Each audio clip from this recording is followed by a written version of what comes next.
அம்மா, அப்பா, எனக்கு இன்னும் அதிகமாக பேசத் தெரியவில்லை. என் வார்த்தைகள் குறைவானவை. ஆனால் என் உலகம் கனவுகளால் நிரம்பி இருக்கிறது. நீங்கள் சோர்வாக இருக்கும் போதோ நான் பார்க்கிறேன். நீங்கள் அவசரமாக இருக்கும் போதோ நான் உணர்கிறேன். நீங்கள் என்னை நேசிக்கிறீர்கள் என்பது எனக்கு தெரியும். நீங்கள் சொல்லவில்லை என்றாலும் கூட நான் எனக்கு பயமாக இருக்கிறது என்று சொல்ல முடியாது. அதனால் தான் அழுகிறேன்.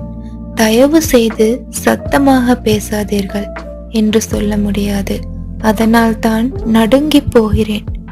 என்னை இறுக்கமாக அணைத்துக் கொள்ளுங்கள் என்று கூற முடியவில்லை.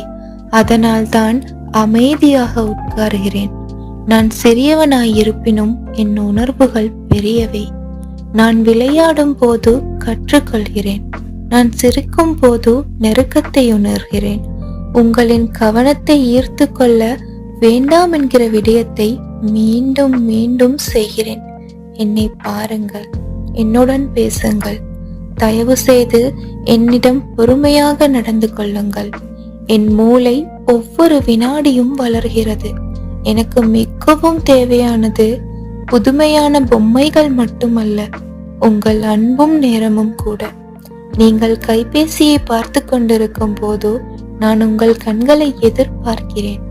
நீங்கள் என்னை புரியாமலேயே கோபமாக பேசும் போது என்னை விட தொலைபேசி முக்கியமா என கேட்க தோன்றுகிறது. ஆனால் முடியவில்லையே. ஏதாவது பொருளை உடைத்து விட்டால் கூச்சலிடுகிறீர்கள். என் மனம் உடைந்து விடுகிறது. என்ன செய்வது? எனக்கு உங்களிடம் அன்பும் பாதுகாப்பும் அமைதியும் தான் இப்போது தேவைப்படுகிறது. அகர முதல் எழுத்துக்கள் அல்ல, அழுத்தமும் அல்ல. என்னால் முழுமையாக பேச முடியும் என்றால் நான் சொல்வேன், தயவு செய்து என்னை ஒப்பிடாதீர்கள். என்னை கொஞ்சுங்கள். நான் அழும் போது என்னை தழுவுங்கள். நான் சிரிக்கும் போது என்னுடன் விளையாடுங்கள். நான் அமைதியாக இருக்கும் போது அது வெறும் அமைதி அல்ல, ஒரு சத்தமில்லா அழைப்பு என்று உணருங்கள். இன்னும் ஓரிரு வருடங்களில் நான் வளர்ந்து விடுவேன்.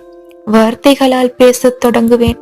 ஆனால் இன்று நான் அழுதால் பேசுகிறேன். நான் அமைதியாக இருந்தால் பேசுகிறேன். நான் என் கண்களால் பேசுகிறேன். நீங்கள் என் வார்த்தைகளை செவியுற முன் தயவு செய்து என்னை புரிந்து கொள்ளுங்கள். என் சிறிய உலகமெல்லாம் நிறைந்த அன்புடன் உங்கள் குழந்தை.